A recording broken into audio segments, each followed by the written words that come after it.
তারা কায়েম করে সেখান থেকে হাজার হাজার উলামা বের করে গোটা বাংলাদেশ নয় বিশ্বব্যাপী আহলে সুন্নাত ওয়াল জামাতের খেদমতের ব্যবস্থা করেছেন। কথা বলুন ঠিক কিনা? এটা হলো কাদরিয়া সিলসিলার ১ নম্বর কাজ। হুজুর সৈয়দ মোহাম্মদ তৈয়ব শাহ রহমতুল্লাহ আলাইহি শুধু ঢাকার বুকে নয়, গোটা বাংলার জমিনে যেখানে সুযোগ পেয়েছেন সেখানে ওই হুজুর সৈয়দ মোহাম্মদ তৈয়ব শাহ রহমতুল্লাহ আলাইহির প্রতিষ্ঠিত অনেকগুলো মাদ্রাসার প্রিন্সিপাল মহোদয়রা আজকে আমাদের মঞ্চে সমাসীন আছেন। কথা বলুন ঠিক কিনা?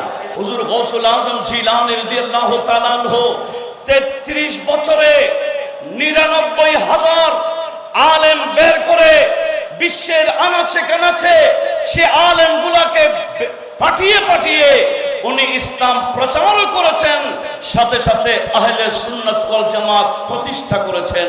কথা বলুন ঠিক কিনা? সৈয়দ মোহাম্মদ তৈয়ব শাহ রহমতুল্লাহ আলাইহি সে কাজটা করেছেন। এমনকি সবাইকে হুজুর গৌসুল আজম জিলানী রাদিয়াল্লাহু তাআলা আনহু শরীয়তের উপর বড় আমেল ছিলেন। উনি শুধু আলেম বিল কিতাব নয়, উনি আমল বিল কিতাবও ছিলেন। উনি শুধু কিতাব পড়াইতেন এরকম নয়।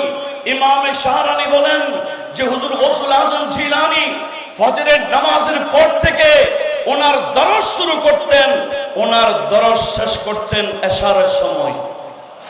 মধ্যখানে শুধু খাবারের বিরতি, নামাজের বিরতি, হাজতের বিরতি, ফজর টু এশা উনি ছাত্র পড়াতেন। আর এশারের পর থেকে ওনার নির্দিষ্ট কামরায় উনি ঢুকে পড়তেন। কেউ ডাকলে উনি বের হতেন না। হুজুর গৌসুল আজম জিলানী বের হতেন এশা থেকে ফজর তুলু হওয়া পর্যন্ত, ফজরের টাইমের আগ পর্যন্ত উনি সেখানে ইবাদত করতেন। স্মরণ করি যে গভীর শ্রদ্ধায়, স্মরণ করি যে গভীর শ্রদ্ধায় মুর্শিদ আমার শাহে তৈয়ব বরণ করি যে সালামি তোহফায়, বরণ করি যে সালামি তোহফায় মুর্শিদ আমার, মুর্শিদ আমার শাহে তৈয়ব গৌসে পাকের কাদেরি তরিকায়, গৌসে পাকের কাদেরি তরিকায় বেঁধেছ আমাদের কত না মমতায়। জামানারি ঘোষ, জামানারি ঘোষ উদয় ধরায়, জামানারি ঘোষ উদয় ধরায় মুর্শিদ আমার শাহে তৈয়ব বরণ করি যে সালামি তোহফায় মুর্শিদ আমার শাহে তৈয়ব। আমরা জানি কাদরিয়া তরিকার সে সিলসিলার কাজ কি? শুধু খতমে গৌসিয়া আলিয়া শরীফ পড়া, গিয়ারবি শরীফ পড়া, এতটুকু শুধু কাদরিয়া সিলসিলার কাজ নয়। হুজুর গৌসুল আজম জিলানী যে উসুল আমাদেরকে দিয়েছেন, যে শিক্ষা দিয়েছেন, যথাযথভাবে সেগুলা বাস্তবায়ন করা, এটাই হলো কাদরিয়া সিলসিলার বড় শিক্ষা। হুজুর আল্লামা সৈয়দ মোহাম্মদ তৈয়ব শাহ রহমতুল্লাহ আলাইহির জীবন যখন আমাদের সামনে রাখি, আমরা দেখতে পাই হুজুর গৌসে জিলানী রাদিয়াল্লাহু তাআলা যে শিক্ষা, যে সবক, যে দায়িত্ব কাদরিয়া সিলসিলার অনুসারীদেরকে দিয়েছেন, হুজুর আল্লামা সৈয়দ মোহাম্মদ তৈয়ব শাহ রহমতুল্লাহ আলাইহি যথাযথভাবে সেটা উনি সেই সিলসিলার ব্যাপক প্রচার এবং প্রসার করেছেন। একটু বড় আওয়াজে বলুন মারহাবা। হুজুর গৌসুল আজম জিলানী রাদিয়াল্লাহু তাআলা আনহুর কাদরি সিলসিলার সর্বপ্রথম কাজ হয় সেটি হলো ইলমে দ্বীনের প্রচার। আমরা জানি হুজুর গৌস পাক শাহী বাগদাদ উনি নিজেই ওনার জিলান শহর থেকে বাগদাদ এসেছিলেন ইলমে দ্বীন অর্জন করার জন্য। যেই মাদ্রাসা থেকে উনি ফারিগুত তাহসিল হয়েছিলেন, কোরআন এবং সুন্নাহর উপর, ফিকহ এবং ফতোয়ার উপর ব্যাপক মালাকা এবং যোগ্যতা অর্জন করেছিলেন। হুজুর গৌসুল আজম জিলানী রাদিয়াল্লাহু তাআলা আনহুর ওনার এই যোগ্যতার কারণে ওনার শিক্ষকগণ ওই মাদ্রাসার ওনাকে শিক্ষকতার দায়িত্ব অর্পণ করেছিলেন। একটু জোরে বলি না সুবহানাল্লাহ। হুজুর গৌসুল আজম জিলানী রাদিয়াল্লাহু তাআলা আন 33 বছর উনি পড়িয়েছেন। কিভাবে পড়াতেন? ইমামে শাহরানী আত-তাবাকাতুল কুবরা শরীফের মধ্যে সেটা বর্ণনা করেছেন যে গৌসে পাক শাহী বাগদাদ বছরে উনি 3000 ছাত্রকে ভর্তি করাতেন। 3000 ছাত্রকে এক বছর উনি কোর্স করাইতেন। এক বছরের ভিতরে হুজুর গৌসুল আজম জিলানী সেই ছাত্রদেরকে হাদিসের উপর, ফিকহের উপর, তাফসীরের উপর, ফিকহ ফতোয়ার উপর, ইলমে নাহু এবং সরফ সহ যে ইলম অর্জন করা আবশ্যক সে ইলমগুলো দান করতেন। এক বছরে 3000 আলেম বানিয়ে পাগড়ি পরিধান করিয়ে শুধু আলেম না, জগৎ বিখ্যাত ওলি বানিয়ে ওনার মাদ্রাসা থেকে বের করতেন ইসলামের খেদমতের জন্য। আমি আপনাদের থেকে জানতে চাই হুজুর গৌসুল আজম জিলানী রাদিয়াল্লাহু তাআলা আনহুর সর্বপ্রথম যে পদক্ষেপ সেটি হচ্ছে আলেম বানিয়ে ইসলামকে রক্ষা করার জন্য, দ্বীনকে বাঁচাবার জন্য, দ্বীন প্রচার করবার জন্য যে কাজটা হাতে নিয়েছিলেন সর্বপ্রথম হুজুর গৌসে জিলানী, সেটি হলো আলেম প্রোডাক্ট দেওয়া। এই কাজটা আল্লামা সৈয়দ মোহাম্মদ তৈয়ব শাহ রহমতুল্লাহ আলাইহি করেছেন কিনা বলেন?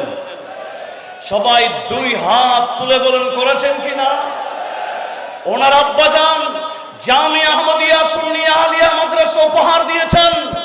আর আল্লামা সৈয়দ মোহাম্মদ তৈয়ব শাহ ঢাকার মুখে রাজধানীতে কাদরিয়া তৈয়বিয়া নামে সেই বিশাল মাদ্রাসা এদারা কায়েম করে সেখান থেকে হাজার হাজার উলামা বের করে গোটা বাংলাদেশ নয় বিশ্বব্যাপী আহলে সুন্নাত ওয়াল জামাতের খেদমতের ব্যবস্থা করেছেন।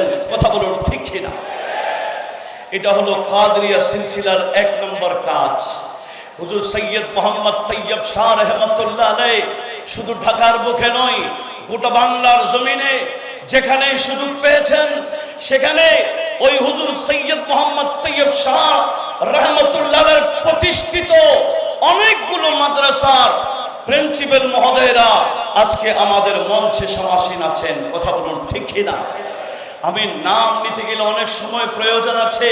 হুজুর গৌসুল আজম জিলানী রাদিয়াল্লাহু তাআলা আনহু 33 বছরে 99,000 আলেম বের করে বিশ্বের আনাচে কানাচে সে আলেমগুলোকে পাঠিয়ে পাঠিয়ে উনি ইসলাম প্রচার করেছেন, সাথে সাথে আহলে সুন্নাত ওয়াল জামাত প্রতিষ্ঠা করেছেন। কথা বলুন ঠিক কিনা? সৈয়দ মোহাম্মদ তৈয়ব শাহ রহমতুল্লাহ আলাইহি সেই কাজটা করেছেন। এমনকি সবাইকে হুজুর গৌসুল আজম জিলানী রাদিয়াল্লাহু তাআলা আনহু শরীয়তের উপর বড় আমেল ছিলেন। উনি শুধু আলেম বিল কিতাব নয়, উনি আমল বিল কিতাবও ছিলেন। উনি শুধু কিতাব পড়তেন পড়াইতেন এরকম নয়। ইমামে শাহরানী বলেন যে হুজুর গৌসুল আজম জিলানী ফজরের নামাজের পর থেকে ওনার দরস শুরু করতেন, ওনার দরস শেষ করতেন এশারের সময়। মধ্যখানে শুধু খাবারের বিরতি, নামাজের বিরতি, হাজতের বিরতি, ফজর টু এশা উনি ছাত্র পড়াতেন। আর এশারের পর থেকে ওনার নির্দিষ্ট কামরায় উনি ঢুকে পড়তেন। কেউ ডাকলে উনি বের হতেন না। হুজুর গৌসুল আজম জিলানী বের হতেন এশা থেকে ফজর তুলু হওয়া পর্যন্ত, ফজরের টাইমের আগ পর্যন্ত উনি সেখানে ইবাদত করতেন। হুজুর সৈয়দ মোহাম্মদ তৈয়ব শাহ রহমতুল্লাহ আলাইহির জীবন যদি আমরা দেখি ঠিকই হুজুর সৈয়দ মোহাম্মদ তৈয়ব শাহ রহমতুল্লাহ আলাইহি ওনারা শুধু আলেম ছিলেন তাই না, আমরা হুজুর সৈয়দ মোহাম্মদ তৈয়ব শাহ রহমতুল্লাহ আলাইহি প্রতিদিন এই বালুবাড়দিঘির খানকায় উনি ফজরের নামাজের পরে তফসির করতেন, দরস দিতেন মুরিদানদেরকে বিভিন্ন বিষয়ের উপর কোরআনে পাকের আলোকে উনি তফসির করতেন। যেভাবে গৌসুল আজম জিলানী রাদিয়াল্লাহু তাআলা উনি তফসির করতেন, একজন কারি সাহেব কোরআনে পাকের আয়াত তেলাওয়াত করতেন আর গৌসে জিলানী তফসির করতেন, আর সেটার সুন্নাহ যথাযথ পালন করেছিলেন সৈয়দ মোহাম্মদ তৈয়ব শাহ রহমতুল্লাহ আলাইহি। এই বালুবাড়দিঘির খানকাতে গৌসে জিলানী যেভাবে মুরিদদেরকে কোরআন সামনে রেখে শরীয়ত তরিকত এগুলা শিক্ষা দিতেন, আমার সৈয়দ মোহাম্মদ তৈয়ব শাহ রহমতুল্লাহ আলাইহি এভাবে কাদরিয়া সিলসিলাকে এভাবে প্রসার করেছেন তাফসীর করার মাধ্যমে। শুধু তাই না, যখন আমলি বিষয় আসবে, এখানে এই খানকা আলমগীর খানকা ছিল না। হুজুর সৈয়দ মোহাম্মদ তৈয়ব শাহ রহমতুল্লাহ আলাইহি যখন বাগদাদ শরীফ গিয়েছিলেন, সেখান থেকে জিয়ারত করার পরে উনি এখানে চিঠি প্রেরণ করেছিলেন, উনার আদেশ দিয়েছিলেন যে এক আলমগীর খানকা বানানা হে और एक कमेटी बनाना है, একটা কমিটি বানাইতে হবে, একটা বিশ্ব বিখ্যাত খানকা বানাইতে হবে। এটা সৈয়দ মোহাম্মদ তৈয়ব শাহ রহমতুল্লাহ আলাইহি উনি অর্ডার করেছিলেন বাগদাদ থেকে। গৌসে পাক শাহ বাগদাদের ইশারায় গৌসে পাক ওনাকে হুকুম দিয়েছেন আর উনি ওনার মুরিদদেরকে হুকুম দিয়েছেন, যার কারণে সৈয়দ মোহাম্মদ তৈয়ব শাহ রহমতুল্লাহ আলাইহি গৌসে পাকের সিলসিলায়ে কাদেরিয়াকে আরো ব্যাপকভাবে প্রচার এবং প্রসার করার লক্ষ্যে এই আলমগীর খানকা প্রতিষ্ঠা করেছিলেন। এমনকি গৌসিয়া কমিটি নামে একটা কমিটি উপহার দিয়েছেন। কথা বলুন ঠিক কিনা? আজকে দেখেন এই কমিটির মাধ্যমে গৌসে পাকের এই সিলসিলায়ে গৌসিয়ার সব কাজ চলে। এভাবে আমি যদি ধারাবাহিক আলোচনা করতে যাই, এগুলা সময়ের প্রয়োজন রয়েছে, কিন্তু দুঃখিত এখানে ওলামা মাশায়েখরা বসে আছেন, যার কারণে আমি যেই ধারাবাহিক একটা বয়ান দেওয়ার ইচ্ছা পোষণ করেছিলাম, অন্যদিন ইনশাআল্লাহ চেষ্টা চালাবো। আল্লাহ পাক সুবহানাহু ওয়া তাআলা গৌসে জিলানীর যেই কাদেরী সিলসিলার যে শিক্ষা, ভালোভাবে এগুলাকে ধারণ করে আমাদেরকে বাস্তবায়ন করার তৌফিক দান করুন, আমিন। ওয়া মা আলাইনা ইল্লাল বালাগ ওয়া আখিরু দাওয়ানা আলহামদুলিল্লাহি রাব্বিল আলামিন। আসসালামু আলাইকুম ওয়া রাহমাতুল্লাহি ওয়া বারাকাতুহু।